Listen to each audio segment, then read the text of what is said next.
아멘. 자, 오늘 이 말씀을 읽으니까 어때요, 느낌이? 응? 다시 읽어볼까? 응? 얼마나 감동적입니까? 응? 하나님의 역사는 이와 같이 그때마다 우리에게 감동적인 그런 역사가 되는 줄로 믿습니다. 그래서 이 말씀을 가지고 주제를 내 손을 내밀어라, 이 말씀으로 이미 지난 1시간 말씀을 드렸어요.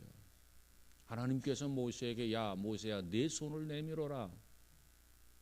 그래서 홍해를 쫙 갈라지게 만들었고, 그리고 그 홍해를 육지같이 마른 땅을 건너더라 그랬어요. 자, 하나님께서 모세에게 이처럼 내 손을 내밀어라 했는데 그 모세의 손은 무슨 손이었는가? 그걸 지난 시간에 우리 같이 공부했죠. 모세가 내민 손은 무슨 손이었다고요? 믿음의 손이었다. 어떤 면에서 모세가 내민 손이 믿음의 손이었느냐? 하나님께서 얘들아 잠깐 기다려라. 홍해를 쫙 갈라주고 나서는 야 이제 한번 건너가라. 하나님이 이렇게 말씀하지 않았어요. 어쩌면 이렇게 말씀했으면 더 좋았지 않았겠나 이런 생각이 들어서, 그러나 하나님께서는 그들을 홍해를 건너가게 하는 그 자체가 중요한 게 아니라 이 백성들에 대한 믿음의 훈련이 중요했다는 말이에요. 그래서 홍해가 물이 철렁철렁하고 넘쳐나는데 야 모세야 바다를 향해서 내 손을 내밀어라. 이거 과연 실현 가능한 일인가? 여러분 예배 끝나고 하기천에 가가지고 하기천을 향해서 손을 한번 내밀어 보세요. 하기천이 갈라지나? 야 이거 안 갈라지면 어떻게 하지? 망신인데. 그럴 수도 있잖아요. 그래서 갈라지지 않았어. 갈라질 어떤 기운도 없어, 징조도 없어, 조짐도 없어. 그런데 하나님이 말씀하니까 모세가 하나님을 신뢰하고 하나님을 믿었기 때문에 알았습니다. 오바 내가 내밀지요. 그리고 믿음으로 바다를 향해서 손을 내밀었더니 은밀하게 갈라진 게 아닙니다. 이스라엘 모든 백성들이 보는 가운데서 애굽의 마병과 애굽의 기병들 모두가 다 보는 그 가운데서 홍해를 육지같이 갈라지는 역사, 기적 같은 역사가 나타나게 된 줄로 믿습니다. 그래서 모세의 손을 믿음의 손이다. 그 다음에 두 번째로 지난 시간에 살펴본 건 모세의 손은 은혜의 손이다. 그래서 은혜의 손. 하나님께서 모세를 통하지 아니하고 여호수아를 통해서도 할 수 있었을 거예요. 하나님께서 아론과 훌을 통해서도 할 수 있었을 거예요. 하나님께서 모세에게 야 내 손을 내밀어라 하지 아니하고 야 모세야 내 발을 내밀어라 아마 이럴 수도 있었을 거예요. 그런데 하나님께서 그 모세를 통해서 홍해를 육지같이 갈랐단 말이에요. 그래서 이 은혜, 이 손이 은혜의 손이라 하는 겁니다. 은혜의 손. 그렇다고 해서 모세가 내가 이 홍해 바다를 갈랐습니다 그렇게 말하지 않아요. 만약에 모세가 그랬더라면 얼마나 시건방진일입니까? 그가 손을 내밀어서 홍해를 육지같이 건너면서 가르면서 말하기를 이 모든 것은 하나님이 하신 일이다. 하나님이 나를 통해서 하나님이 이 손을 도구로 사용한 것뿐이다. 그걸 모세가 너무너무 익히 잘 알고 있기에 그가 출애굽기 15장에 보면 그 하나님을 찬양하잖아요. 내가 홍해를 갈랐다. 내 지식으로 갈랐다. 자기 자랑을 늘어놓는다고 한다면 어떻게 15장에서 이 백성들과 모세가 연합해서 하나님을 찬양할 수 있었겠습니까? 나는 한 것이 없다. 나는 아무런 능력도 없다. 하나님이 이 손을 은혜의 도구로 사용한 것이다. 그러면서 모세가 하나님을 찬양한 줄로 믿습니다. 그래서 지난번 이 두 가지를 말씀을 드렸어요. 오늘은 세 번째, 모세의 손은 기적의 손이다. 야 모세야, 내 손을 바다로 내밀어라.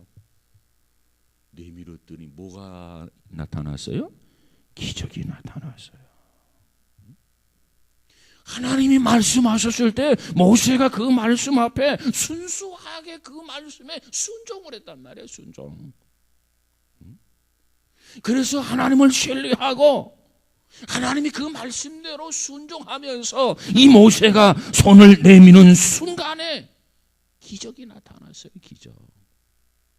그런데 중요한 것은요, 한 가지 기적이 아닙니다. 우리가 모세가 손을 내밀었을 때 홍해가 갈라졌다, 우리가 물이 갈라진 것만 생각하고 야 이것은 하나의 기적이다 이렇게 생각할 수 있겠지만은, 오늘 이 말씀을 좀 더 자세하게 좀 더 관심을 가지고 읽어보면 이것은 한 가지의 기적이 아니라 여러 가지의 기적이었음을 발견하게 됩니다. 일련의 기적들이 함께 등장해요. 자, 그러면 어떤 기적들이 나타났는지 한번 함께 생각해 보기를 원합니다. 먼저 19절을 한번 가서 볼까요? 19절 시작.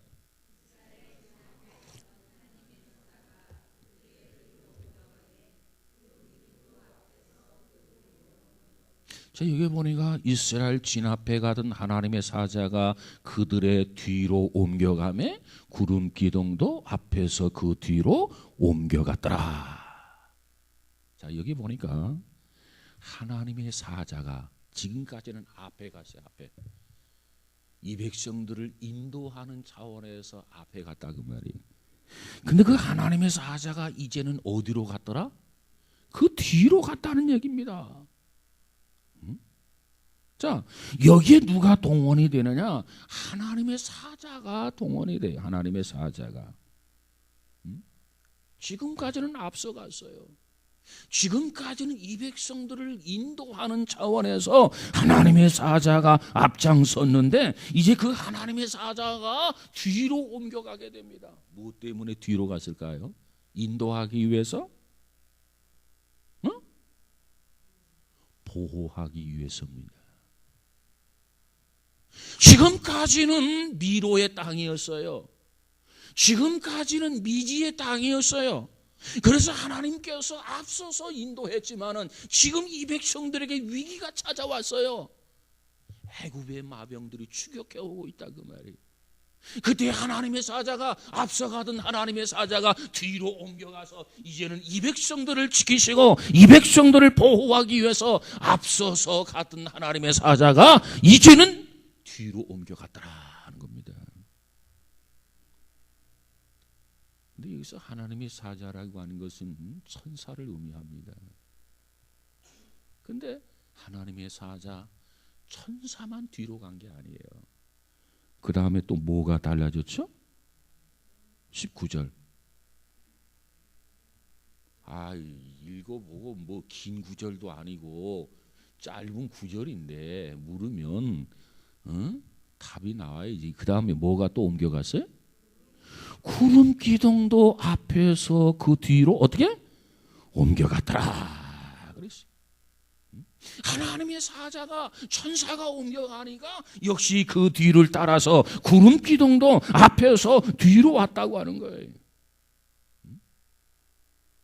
자, 구름 기둥은 이 백성들을 인도할 뿐만 아니라 이 백성들의 방향을 조정해주는, 방향을 일러주던 그런 기둥이었습니다.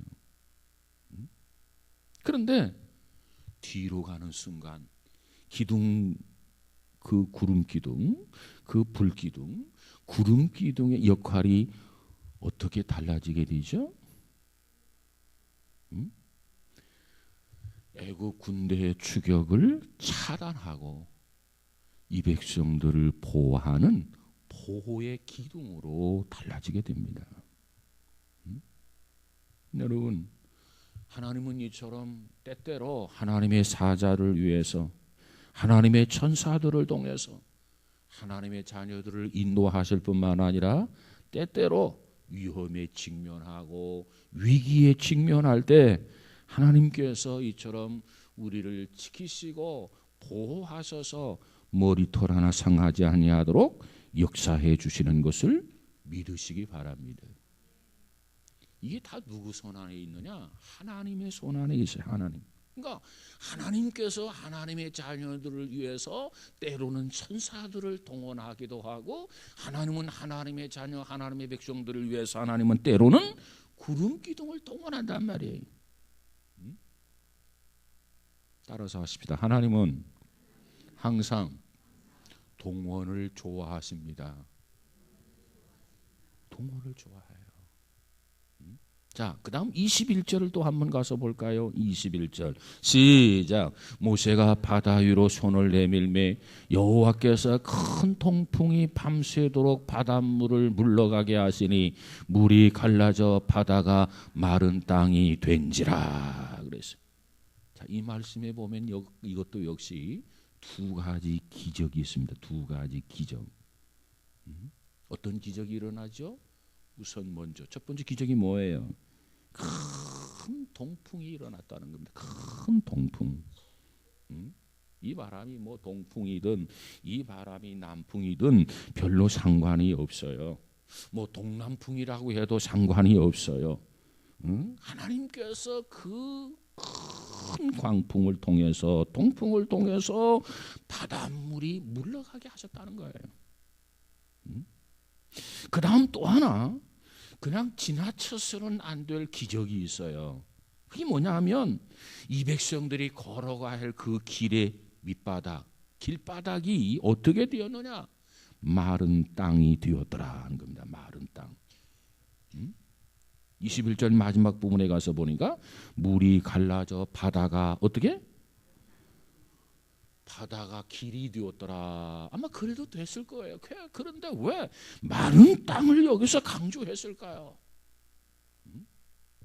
이게 하나님의 역사입니다. 이것을 우리는 뭐라고 하느냐? 완전한 기적이다. 만약에 물이 큰 동풍을 통해서 물이 물러갔는데 갯벌이 그냥 있다고 한다면 어떻게 될까요? 갯벌이 그냥 있다면 그 땅은 진흙 땅이 될 겁니다. 진흙 땅.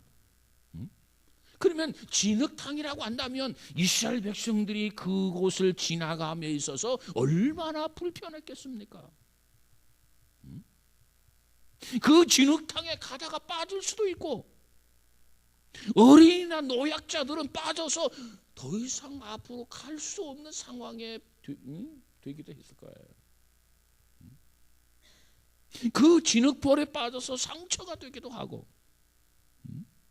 그런데 하나님께서 어차피 기적을 베풀어 주는 것, 큰 동풍을 통해서 바닷물이 물러가게 하시더니 역시 기적을 통해서 그 강바닥을 마른 땅이 되게 했다는 거죠. 마른 땅. 이게 하나님의 역사입니다. 저는 그런 생각을 해봐서 마른 땅이 되게 했다. 얼마만큼 마른 땅이 되게 했을까? 아마도 모르기는 몰라도 아스팔트처럼 조개와 같은 것이 없도록 깨끗하게 해주시지 않았겠나? 저는 그런 걸 좀 상상해 봤어요. 왜? 하나님이 하시려면 그까짓 거 못 하겠습니까? 그러니까 이 모든 것이 하나님의 간섭이요 하나님의 기적이 아니라고는 설명할 수가 없어요. 이 모든 것을 견주어 볼 때 이 모든 것은 반드시 하나님의 기적이다. 온전한 기적이다. 하나님이 이처럼 예비하셨다. 하나님이 이처럼 우리를 인도해 주신다. 위기를 당할 때마다 하나님은 우리를 이처럼 보호하시고 지켜주신다. 그런 하나님을 믿으시기를 주의 이름으로 축복합니다. 물이 갈라진 것만 기적이 아니라는 말이에요. 우리는 지금까지 물이 갈라진 것만 기적이라고 생각했어요. 그러나 그게 아니고 하나님은 세심하게 하나하나 다루어 주면서 하나님의 기적인 것을 우리에게 보여주기도 하고, 그러면서 우리의 생활 속에도 하나님의 많은 기적 같은 역사가 나타나게 될 줄로 믿습니다. 마른 땅을 통해서 갈 수 있도록 하나님이 평탄대로를 만들어 주셨다는 거예요. 그래서 그 길을 걸어가면서 힘들어, 왜 그래, 이렇게 하면 불평이 나오잖아요.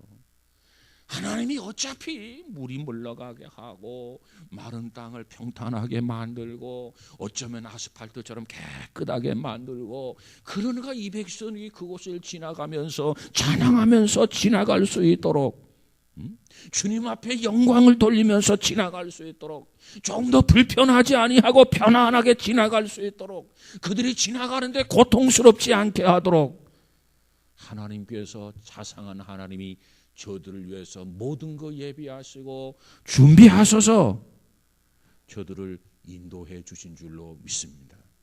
그러니 온 백성이 15장에 가서 보면 하나님의 은혜를 찬양하지 않을 수 없는 거예요. 정말 우러나와서 모두가 다 경험했거든요. 모두가 다 보았거든요. 하나님은 너무나도 자상하신 하나님이시다. 이런 부분까지 세심하게 간섭하시고 세심하게 역사하셔서 우리로 하여금 감동을 받도록 하시는 하나님, 그 하나님 앞에 우리가 어떻게 찬양하지 않을 수가 있겠는가? 모세와 이 백성 전부 모두가 다 이구동성으로, 그래서 하나님을 찬양하게 된 줄로 믿습니다. 자, 이처럼 많은 기적이 일어났어요. 이 기적은 한 가지 사건 때문에 가능했습니다. 그 한 가지 사건이라는 게 무엇일까요? 응? 그 한 가지 사건이라는 게 뭐예요? 응? 이 백성들이 이처럼 여러 가지 기적을 경험하게 되는데, 그 모든 기적은 한 가지 사건 때문에 가능했다. 그렇다면 그 한 가지 사건이라는 게 도대체 무엇일까? 응?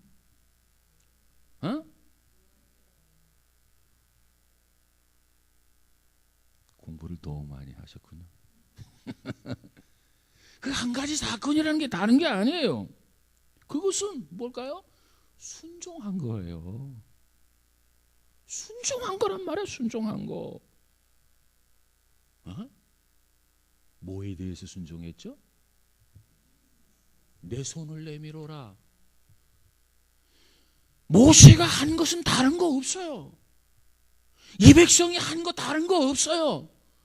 하나님이 말씀하셨고 그 말씀 앞에 모세가 손을 내밀었더니, 여러분, 큰 광풍이 불어가지고 물이 갈라지게 하고 물벽을 만들고 바닥은 평탄하게 만들고 조금도 불편함이 없도록 찬송하면서 감격스럽게, 정말 하나님의 은혜는 너무너무 오묘해. 어떻게 이런 것까지 하나님이 자상하게 해결해 주시나. 서로 간증하면서 기쁨을 가지고 웃으면서 맞아 하면서 그들이 하나님을 찬양하게 됐단 말이에요.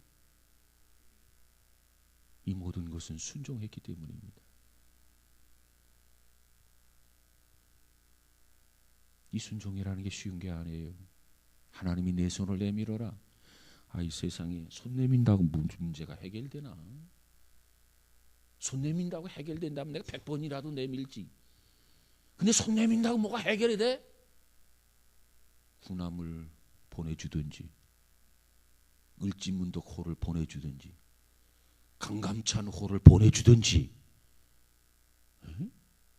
참 우리의 이성이 참 똑똑하면 그 똑똑한 것이 병이라.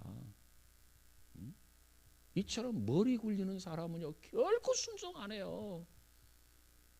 순종 안 하는 것이 자기 자존심을 세우는 것으로 착각하고 있다, 그 말이에요. 이게 문제예요. 이게 문제예요. 여러분, 하나님 앞에 순종해야 돼. 마음속에 주저함이 있을 수도 있겠지요. 머뭇머뭇하는, 과연 이거 해야 되나 말아야 되나 고민스러운 부분도 없지 않아 있겠지요. 모세가 그런 것 없었으리라고 생각합니까? 모세는 지난 40년 동안 애굽의 성 중에서 최고의, 당대 세계에서 제일 엘리트 교육을 받았던 모세란 말이에요. 모세에게 그런 갈등이 없었겠느냐 그 말이에요. 모세에게 그런 고민이 없었겠습니까? 그럼에도 불구하고 모세는 결단을 했어요. 어떻게 결단을 했느냐? 하나님은 하나님이시다. 내가 하나님을 하나님 되심으로 신뢰하자. 내가 하나님 앞에 순종하자. 그리고 갈등을 극복하고 고민스러움을 극복하고 주님 말씀한 그대로 손을 내밀었더니 그 순종이 바로 이와 같이 기적을 몰고 온 거예요. 기적을. 바닷길이 열렸어요. 마른 땅이 되었어요. 여러분, 오늘 우리에게도 순종하는 사람이 기적을 경험하게 됩니다. 이 잔머리를 굴리면서 이럴까 저럴까 말까 할까 여러분 이렇게 망설이고 이렇게 고민하고 이렇게 흔들리고 우왕좌왕하는 사람에게는 결코 기적이 없어요. 우리는 순종해야 돼요. 동일한 순종이 동일한 기적을 가져오는 걸 믿으시기 바랍니다. 교회 역사에 보면 많은 인물들이 있어요. 그 인물들을 보면 그 인물들에게 있어서 특별한 하나님의 기적들을 많이 경험하게 됩니다. 유달리 많은 기적들을 체험한 사람이 있는데 교회 역사에 보면 아시시의 성자 프란시스코, 인도의 선자 선다싱, 믿음의 사람 조지 뮬러, 이 많은 사람들이 기적을 경험하게 되는데 조지 뮬러의 경우는 5만 번 이상 하나님 앞에 기도해서 응답을 받은 것 아닙니까? 그런데 이처럼 많은 하나님의 기적을 경험한 사람들을 보면 그들의 삶이 참 우리에게 어떤 두드러지게 나타난 한 현상을 보여주고 있어요. 그게 뭐냐? 그들 모두에게 공통분모가 있어요. 공통분모. 그 많은 기적들을 경험한 사람들 하나하나 살펴보면 두드러진 현상, 두드러지는 특성, 공통분모가 있는데 그 공통분모가 뭐냐? 그들 모두가 다 철저하게 하나님 말씀 앞에 뭘 했다고요? 순종한 겁니다. 순종. 그런데 그 순종은요, 어떤 사람이 이처럼 철저하게 순종할 수 있느냐? 단순하게 어린아이처럼 믿는 사람이라야 순종이 가능합니다. 어린아이처럼 단순하게 믿어야 돼요. 그들은 단순히 믿었고 그들은 하나님께서 내 손을 내밀어라 단순하게 내밀었어요. 뭐 이것저것 뭐 안 갈라지면 어떻게 하지, 만징당하는 거 아닌가, 그런 것들을 고려할 필요도 있겠지만 고려 대상이 아니어서 하나님이 하라니까 하는 거예요. 하나님이 말씀하니까 믿은 거예요. 하나님이 손을 내밀라 하니까 손을 내민 거예요. 그들은 단순하게 믿고 그들은 단순하게 걸어갔다 그 말이에요. 그랬더니 그 결과는 기적이더라고요. 우리 중에 어떤 사람은 신앙생활 하는데 굉장히 단순하게 이와 같이 믿는 사람이고, 어떤 사람은 신앙생활 하면서 굉장히 복잡하게 예수를 믿는 사람이 있어요. 복잡하게 예수를 믿는 사람은요, 자기 자신도 복잡한 사람이지만 하나님도 그 사람을 복잡하게 취급해 주신다는 거죠. 복잡하게 믿으면 하나님이 복잡하게 취급해 주시고, 그렇게 신앙생활하면 결코 기적이 없다는 거예요. 하나님의 역사가 나타나지 않아요. 그래서 위대한 사람일수록 단순해야 된다. 단순성이 그 사람을 위대하게 만들어요. 단순성이 그 사람을 기적을 불러오게 만들어요. 모세는 그 많은 지식이 있었고 훌륭한 교육을 받았지만은, 그러나 모세는 하나님 앞에 지극히 단순했단 말이에요. 지극히. 여러분 신앙생활을 단순하게 하세요. 복잡하게 이리 재고 저리 재고 그렇게 하지 마세요. 남는 것 아무것도 없어요. 남는 것은 불신이야, 불신. 하나님이 말씀하시면 하나님이 말씀인데 뭐 이것저것 따지지 말고 이것저것 계산하지 말고 그냥 순종하는 거예요. 중세기 때 성당에서 성가 연습을 했어요. 성가 연습. 성가 연습을 하다가 우리 잠깐 쉽시다. 차 한잔 하십시다. 그랬어요. 그랬더니 한 꼬마가 성가 연습을 하는데 토박토박 들어와요. 성가 지휘자 앞에 탁 섰어요. 왜 그러니 꼬마야? 나한테 무슨 할 말이 있니? 그랬어요. 그랬더니 그 꼬마가 말하기를 저도 성가대를 시켜주십시오. 성가 지휘자가 말합니다. 애야, 이 성가대는 어른들로만 구성된 성가대란다. 너가 얼마나 찬양을 잘하는지는 모르지만은 너는 어린아이라 안 돼. 그 말을 들었던 그 어린아이가 성가대 지휘자님, 주님께서 쓰시겠다는데요. 주님께서 나를 쓰시겠다는데요. 그 말을 듣고 지휘자가 더 이상 할 말이 없는 거라. 그래서 어쩔 수 없이 그를 성가대에 앉혔다는 거예요. 성가 연습을 하는데 그 꼬마가 믿음도 대단했지만 특출나게 찬양도 잘하더라는 거예요. 그가 훗날 잘해서 우리가 잘 아는 내 주는 강한 성이요 방패와 병기 되시니 그 찬양을 작사하게 됩니다. 그리고 훗날 역사 속에 위대한 인물로 하나님 앞에 쓰임받게 되는데 그가 누구죠? 내 주는 강한 성이요 모르면 찾아봐. 585장인가요?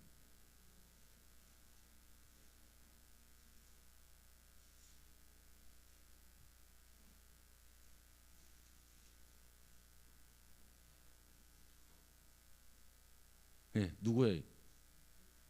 루터예요, 루터. 말틴 루터예요, 루터. 그래서 훗날 그가 종교 개혁을 하잖아요. 얼마나 단순합니까? 보통 아이들은요, 야, 저 찬양대, 이 성가대와 찬양대가 차이가 있어요, 여러분. 옛날에는 찬양대라고 말을 많이 해서, 왜? 찬양대라고 하는 것은요, 우리가 찬송가를 보면 뒤에 아멘. 그 찬양의 대상이 오직 하나님께만 하는 게 찬양대예요. 오늘 어쩌면 찬양대라고 하면 안 맞아. 성서적으로 성가대라고 해야 돼. 왜? 하다 보면 복음성가도 부르고 복음송도 부르고 이래가면서 왜 이름은 찬양대라고 붙이려고 하는지 나 도대체 이해가 안 돼. 응? 뭐 그건 그렇고 어린 꼬마가 야, 저 찬양대가 찬양 연습을 하는데 당돌하게 가가지고 저도 찬양대 시켜주십시오. 야, 너는 어려서 안 돼. 이 찬양대는 어른들만 알 수 있는 거야. 아, 주님께서 쓰시겠다는데요. 얼마나 대단합니까? 이 루터가 이런 순수한 믿음을 가졌던 거야. 성령께서 그에게 감동을 주셨는지 주님께서 야, 루터야, 너 성가대 들어가라. 직접 계시해 준 나 그건 잘 모르겠어. 그러나 뭔가 하나님이 역사하시고 그 마음 움직여서 그렇게 당당하게 나가서 나도 시켜주세요. 야, 너 어린아이라 안 돼. 주께서 쓰시겠다는데요. 이렇게 순수하게 순종하니까, 순수하게 말씀을 따르니까 하나님께서 역사의 물을 거슬러 올라가는 종교 개혁자로 삼으신 것 아니겠습니까?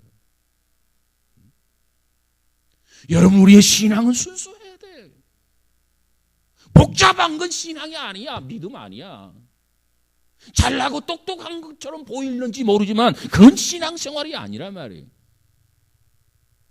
주님이 말씀하시면 바다가 잔잔해져. 한마디면 끝나. 뭐 순수해야 돼요. 단순해야 돼요. 순수한 믿음을 가져야 돼요. 주님이 나에게 뭔가 요구하는 것 같다. 그럼 순종하는 거예요. 그런 느낌이 온다. 그런 감각이 온다. 순종하는 거예요. 그대로. 이게 신앙생활이란 말이에요. 여러분, 그렇습니다. 순종은 기적의 통로예요. 순종하지 않고는 결코 기적이 일어나지 않아요. 순종하지 아니하고 결코 하나님의 역사가 나타나지 않아요. 그래서 유명한 안드류 모레이는 이런 말을 했어요. 예수를 믿는 순간, 그 순간부터 우리는 하나님의 순종의 학교에 입학한다. 예수를 믿는 순간 우리는 순종, 그 순간부터 순종의 학교에 입학한다. 순종의 학교, 뭘? 순종하기 위해서 입학한다는 거예요. 그래서 평생 순종해야 돼. 평생 순종의 학교에 학생이 된단 말이에요. 우리가 평생 동안 순종의 학교에 입학을 해서 평생 동안 받아야 할 레슨 가운데 가장 중요한 게 뭐라고요? 순종이다. 순종. 순종의 레슨입니다. 순종 배워서 하는 거예요. 하나님 말씀대로 하겠습니다. 주님 말씀대로 순종하겠습니다. 주님 말씀대로 살겠습니다. 주님 말씀대로 실천하겠습니다. 순종은 기적의 통로란 말이에요. 그렇다면 이걸 뒤집어서 생각해 봅시다. 왜 기적을 체험하지 못하나? 왜 기적을 체험하지 못하죠? 순종하지 않으니까. 내 삶 속에는 왜 드라마 같은 그런 사건이 없느냐 그 말이에요. 다른 사람은 드라마 같은 사건이 많아서 간증을 하고 그러는데 왜 나에게는 그와 같은 드라마가 없느냐 그 말이에요. 그 이유가 뭐예요? 뭐가 없어서? 순종하기 없어서. 순종하지 않아서.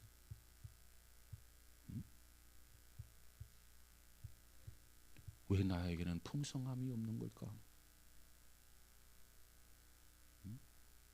주님이 이 땅에 오신 것은 우리로 하여금 믿게 하고 믿는 자들로 하여금 더 풍성하게 하시려고 오셨다고 했는데, 내가 주님을 믿었다면 그 다음 우리의 삶이 계속 풍성해야 되는데 왜 믿기는 믿는데 풍성하지 않을까?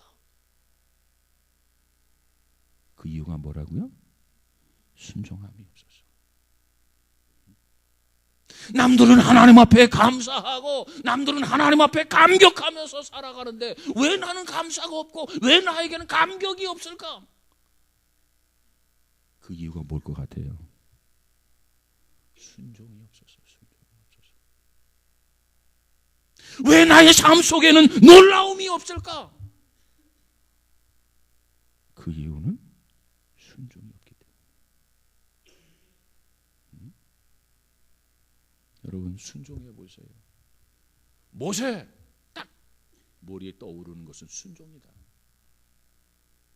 하나님 우리에게 그 메시지를 주시는 거야. 너희들이 모세를 통해서 배워야 할 게 있다. 이거 정말 중요한 거야. 잘 봐. 모세가 내가 내 손을 바다 위로 내밀어라 했더니 모세가 손을 내밀었더라. 그래서 내가 역사하지 않을 수 없었다. 내가 간섭하지 않을 수가 없었다. 내가 기적을 베풀지 않을 수가 없었다. 너희들이 모세로부터 이걸 하나 배워라. 그게 뭐냐면 순종이에요. 순종. 모세가 순종함으로 그 손을 내밀었어요. 그랬더니 그 손이 가는 곳마다 기적을 불러오잖아요. 순종하는 손, 기적의 손이었다. 신앙생활하면서 하나님 앞에 순종하면은요 마음이 편안해요. 여러분에게도 순종을 통해서 마음의 평안함을 경험할 수 있기를 주의 이름으로 축복합니다. 순종하는 삶 속에 기적이 일어난다고 말해요. 하나님의 역사가 나타난단 말이에요. 그런 차원에서 모세의 손은 무슨 손이었다? 기적의 손이었다. 자, 그 다음 계속 진행합시다. 여기까지만 할까 그랬는데, 그 다음에 모세의 손은 심판의 손이었다. 심판의 손. 여러분 심판이라고 하는 것은 하나님의 고유한 권한입니다. 권한. 하나님께서만 할 수 있는 고유한 사역이에요. 이 심판은 아무나 할 수 있는 게 아닙니다. 하나님만이 세상을 심판할 수 있어요. 이처럼 하나님의 고유한 권한이고 하나님의 고유한 사역이고 오직 하나님만이 세상을 심판하는 심판자예요. 심판자. 그런데 우리가 성경을 때때로 읽어가다 보면 하나님께서 그 심판의 권위, 하나님께서 때때로 그 심판의 권세를 그 백성들과 나누어 가지시기를 원하십니다. 잘 들어보세요. 우리가 심판하는 게 아니고 심판은 하나님의 절대적인 하나님의 권위요, 하나님의 고유한 사역이란 말이에요. 하나님만이 세상을 심판하지 우리가 어떻게 세상을 심판합니까?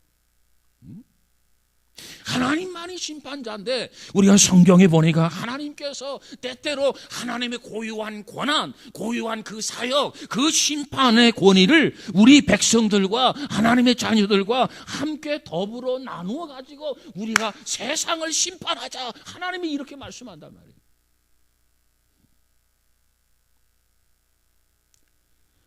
성경에 보면 다가올 하나님의 나라를 위해서, 영원한 세계를 위해서 하나님이 우리에게 부단히 약속하는 내용이 있어요. 그 내용이 뭐냐면 너희가 나와 함께 심판하게 되리라.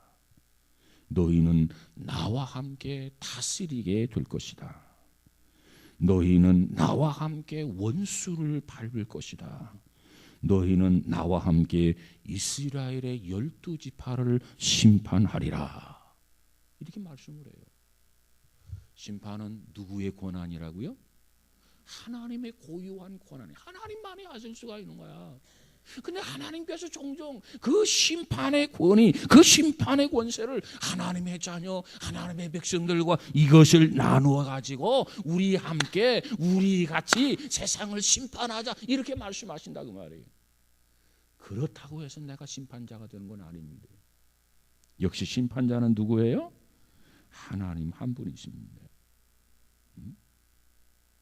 그래서 주께서는 장차 그 심판의 자리에 함께 앉아서 같이 세상을 심판하자, 이렇게 말씀을 하십니다. 그때 우리는 하나님이 세상을 심판하는 도구로 쓰임을 받는 거예요. 도구. 하나님이 우리를 세상을 심판하는 일에 사용하기를 하나님이 원하신단 말이에요. 저와 여러분은 정말 하나님의 뜻에 합한 자가 되어져서 마지막 세상을 심판하는 데 있어서 심판을 행하는 도구로 쓰임받을 수 있는 영광스럽고 자랑스러운 성도 우리 모두가 다 되시기를 주의 이름으로 축복합니다. 하나님은 바로와 애굽을 심판해야 되는데 심판의 권세, 심판은 하나님의 고유한 권한이란 말이에요. 그래서 이 우상 숭배에 찌들었던 이 바로와 애굽을 심판하는데 하나님께서 심판의 도구로 누구를 사용하느냐? 모세를 사용하셨다는 겁니다. 자, 모세가 첫 번째, 야 모세야, 바다를 향해서 내 손을 내밀어라 그랬어요. 그때 손을 내밀었을 때 바닷물이 쫙 갈라져 가지고 이 백성들을 구원하는 구원의 손이었다, 이렇게 말씀드릴 수 있었고, 그 다음 두 번째로 손을 내밀어라 그래요. 두 번째 손을 내밀게 되었을 때 어떤 일이 벌어졌느냐? 그것은 애굽의 바로와 애굽의 병사들, 마병, 기병들을 심판하는 심판의 도구로 쓰셨다는 겁니다. 첫 번째는 이 백성들을 구원하는 구원의 길을 여는 손이었지만 두 번째 내민 손은 심판의 손이었다. 자, 그러면 과연 그런지 한번 보십시다. 26절을 가서 볼까요? 26절 시작.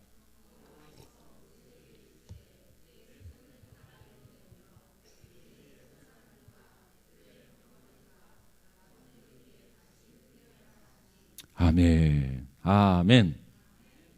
이제는 바닷물을 가르기 위해서 손을 내밀라는 게 아니죠. 처음 내밀었을 때는 이 바닷물을 가르기 위해서 손을 내밀어라 그렇게 말씀했지만, 지금은 이게 26절은 바닷물을 가르기 위해서 손을 내민 게 아니라 뭘 하기 위해서 손을 내밀었어요? 물의 흐름을 다시 원상복귀시키는 거예요. 자, 모세가 거의 이제 다 통과했어요. 틀림없이 뒤를 돌아봤을 거예요. 다 건넜는가? 그때 하나님이 손을 내밀어라. 그래서 이제는 뒤로 돌아서 손을 이렇게 내미는 거죠. 그때 손을 내밀었을 때 어떻게 되었습니까? 아마 모르긴 몰라도 여기서부터 물이 합류해서 간 게 아니라 저쪽에서부터 물이 합류해서, 그래야 마병들이 한 사람도 도망가지 못하지. 만약에 여기서부터 물이 합해져 가지고 쫙 흘러가기 시작했다면 저기서 야 물이 밀려온다 그러고 가던 사람도 도망갈 거고, 아마 살아남을 사람도 없지 않았겠나 그런 생각을 해봐. 근데 하나님의 방법은 그런 방법이 아니라 손을 내밀었을 때 끝에서부터 물이 쫙 합류되어 밀려오게 된 줄로 믿습니다. 그래서 누구를 심판했다고요? 바로와 애굽의 마병, 병거, 모든 군사들을 하나님께서 심판하신 거예요. 그래서 물속에 다 수장시켜버린 거예요. 살아남은 사람이 없도록 하신 거예요. 이것이 바로 애굽을 향한 하나님의 심판이었더라. 그렇다면 애굽 사람들이 왜 이렇게 하나님 앞에 심판을 받았어야 하는가? 첫 번째로는 우상을 섬겼다고 하는 겁니다. 그 다음에 두 번째로는 이스라엘 백성들 중에 남자 아이가 태어나기만 하면 모두 다 죽였어요. 그 대가를 받는 거예요. 성경은 말하기를 뭐라고 말씀하고 있습니까? 심은 대로 거둔다는 거, 심은 대로 거둔다. 그래서 그들 모두가 다 물속에 보라는 듯이 수장이 되어버린 말미암아서 죄에 대한 심판을 받게 되었더라. 이 심판에 쓰임받은 사람이 누구라고요? 모세가 그 도구로 쓰임을 받았습니다. 그러니까 처음 모세가 손을 내밀었을 때는 자기 동족을 살리는 구원의 손이었지만, 두 번째 손을 내밀었을 때는 바로 애굽을 심판하는 그러한 심판의 손이었더라는 겁니다. 심판의 단계는 세 가지로 나타납니다. 심판의 단계. 첫 번째 단계가 뭐냐? 24절을 가서 볼까요? 24절 시작. 새벽에 여호와께서 불과 구름 기둥 가운데서 애굽 군대를 보시고 애굽 군대를 어지럽게 하시며. 심판의 첫 번째 단계가 뭐라고요? 어지럽게 했다. 어지럽게 했다. 혼란이 왔어요. 혼란. 여러분, 역사 가운데 혼란한 일이 생길 때 혹시 하나님의 첫 번째 심판의 단계가 아닐까 한번 생각해 보시길 바랍니다. 혼란이 와서 혼란. 그 다음에 두 번째로 25절을 볼까요? 25절 시작. 그들의 병거 바퀴를 벗겨서 달리기가 어렵게 하시니 애굽 사람들이 이르되 이스라엘 앞에서 우리가 도망하자. 여호와가 그들을 위하여 싸워 애굽 사람을 치는도다. 여기 보니까 병거 바퀴를 벗겨서 누가 벗겼다는 거예요? 하나님이 바꾸신 거예요. 아마도 이 애굽의 전차, 이 마병들은 세계적인 전차거든요. 그렇기 때문에 아마 철저하게 매일매일 아마 수리하고 확인하고 정비해 놓았을 거예요. 그런데 그처럼 완벽하게 정비했던 이 병거들이 바퀴가 다 빠져나가는 거라. 누가 감당하겠습니까? 응? 너무너무 희한한 일들이 벌어져. 그러니까 애굽 사람들이 뭐라고 말씀하느냐? 야, 하나님께서 이스라엘 앞에서 하나님 여호와가 그들을 위해서 싸워서 우리 애굽 사람들을 친다. 이거 하나님이 하시는 일이다. 그들의 입에서 이런 고백이 나오잖아요. 그들의 입에서. 극도로 어려운 일, 이걸 뭐라고 하느냐? 극난이라 그렇게 얘기합니다. 그러니까 첫 번째 단계는 혼란이 오고요. 그 다음에 두 번째 단계는 극난의 어려움이 온다. 이것은 심판의 두 번째 사인입니다. 그 다음에 어떤 일이 벌어지느냐? 그 다음에 마침내 죽음이라고 하는 그 죽음을 통해서 하나님의 의의를 드러내시는 하나님의 심판이라는 거죠. 심판. 하나님은 심판을 통해서 하나님 되심을 보여주는 거예요. 하나님은 최후의 심판자가 되시고 하나님은 역사 속에서도 심판자가 되시는 줄로 믿습니다. 그 하나님은 지금도 내 개인의 삶 속에서도 심판하시고 우리의 가정을 대상으로 해서도 심판하시고 우리의 사회 이 역사를 통해서도 하나님은 심판을 행하시는 그런 하나님인 것을 믿으시기 바랍니다. 모세의 손을 통해서 애굽을 심판하셨어요. 그래서 그들 모두가 다 못된 짓을 행하고 어린 아이들을 죽이고 불의를 행하고 그래서 물속에 하나님이 다 수장시켜버린 거예요. 어느 주일학교에서 있었던 이야기입니다. 아마 주일학교 교사가 합리주의적인 교육에 영향을 받은 선생님이었던 것 같아요. 어린 주일학교 아이가 선생님한테 홍해 바다를 육지같이 건넜다 이것을 가리키니까 선생님 정말 홍해 바다가 쫙 갈라졌을까요? 이렇게 진지하게 선생님을 향해서 질문을 던졌어요. 그 질문을 받았던 선생님께서 어디선가 기독교 신학책을 하나 읽었는데 아마도 그 신학적 배경이 자유주의적 신학적 배경에 의해서 쓰여졌던 책이었던 것 같아요. 그 선생님이 이렇게 이야기합니다. 아주 유식하게 합리적인 이성과 논증을 가지고 어린 아이들에게 이렇게 설명해 줍니다. 사실은 말이야 홍해라고 하는 말 그 단어에 보면 히브리어 암푸스라고 하는 말인데 그 뜻은 갈대 바다라는 뜻이야. 그러니까 깊은 바다가 아니라 갈대가 있는 낮은 바다라는 거지. 그래서 그 바다를 이렇게 이 백성들이 건너갔다는 거야. 뭐 그리 깊은 바다가 아니란 그 얘기를 해주게 됩니다. 참 그럴듯해요. 홍해 바다, 홍해, 암푸스, 갈대 바다. 그럼 갈대 바다를 헤치고 갔다는 거 아닌가? 그 별것도 아니네. 기적인 줄 알았더니 기적도 아니네.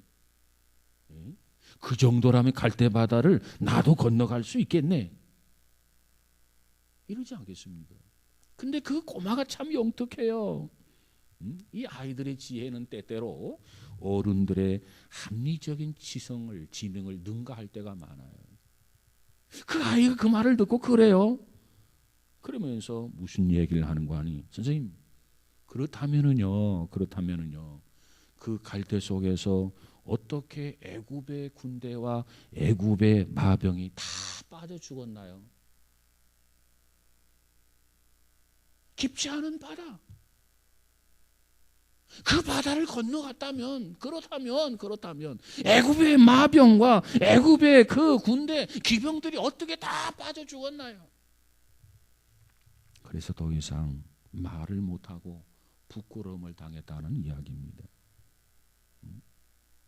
여러분 오늘 우리가 하나님의 손에 붙들렸을 때는 하나님께서 우리의 손을 은혜의 손길 구원의 손길로 써주시는 줄로 믿습니다. 때에 따라서 하나님께서 우리들의 손을 심판의 도구로도 사용하시는 것을 믿으시기 바랍니다. 모세가 바로 이렇게 이중적으로 쓰임을 받았어요. 이 백성들을 구원하는 손이었고 애굽을 심판하는 손이었더라. 이처럼 쓰임 받았던 한 가지 키 순종했다는 게 순종. 내밀어라. 알았습니다. 내밀어라. 왜요? 그러지 않았어요. 이유가 없어요. 말대꾸가 없어요. 토시를 붙일 이유가 없어요. 짜증낼 이유도 없어요. 그저 하나님이 하라면 하시는 거예요. 순수하게, 순진하게, 단순하게. 똑똑한 척하지 말고, 잘난 척하지 말고, 주님 말씀이라면 그저 순종하는. 그래서 이 시대 모세와 같이 순종을 위해서, 순종을 통해서 하나님 앞에 쓰임 받는 우리 모두가 다 되시기를 주의 이름으로 축복합니다. 하나님 앞에 이런 자세로 붙들림을 받을 때 우리의 손은 기적의 손이 되고, 우리의 손은 은혜의 손이 되고, 우리의 손은 구원의 손이 될 줄로 믿습니다. 힘없는 손이지만, 아무것도 할 수 없는 손이지만, 연약한 손이지만, 그저 흔들리는 손이지만, 고통스러워하는 손이지만, 이 손을 주님 앞에 드리고 순종만 하면 나머지는 하나님이 다 해결해 주신다. 그러면 우리 앞에 홍해가 갈라지고 우리에게도 위대한 드라마가 있어지게 될 줄로 믿습니다. 아무쪼록 우리도 우리 안에 어떤 이런 드라마적인 그런 사건이 있어서 많은 사람 앞에 간증하고 하나님의 은총과 역사를 나눌 수 있는 복 있는 성도 우리 모두가 다 되시기를 주의 이름으로 축복합니다. 기도합시다. 거룩하신 하나님 감사합니다. 모세는 많은 지식이 있었습니다. 누구보다도 똑똑하고 잘났고 누구보다도 많은 경험도 있었습니다. 그러나 하나님 말씀하심에 그저 무조건 단순하게 순진하게 복잡하게 생각하지 아니하고 그저 말씀대로 내 손을 내밀어라 알았습니다. 믿음으로 순종했습니다. 그래서 많은 기적을 보았고 하나님의 역사를 경험했습니다. 우리도 모세를 본받아서 하나님 앞에 손을 내밀어라 알았습니다. 손을 내밀고 이렇게 해라 알았습니다. 또 그렇게 따라서 순종하고 그래서 순종을 통해서 기적을 경험하고 체험할 수 있는 우리 모두가 되어지게 하옵소서. 주님, 우리의 삶 속에 주님을 경험하기 원합니다. 드라마 같은 사건들이 우리 안에도 있어서 정말 하나님의 성호를 찬양하며 간증하며 증거하며 사는 우리 모두가 되어지게 하옵소서. 예수님 이름으로 기도하옵나이다. 아멘. 교회 소식 전해드리겠습니다.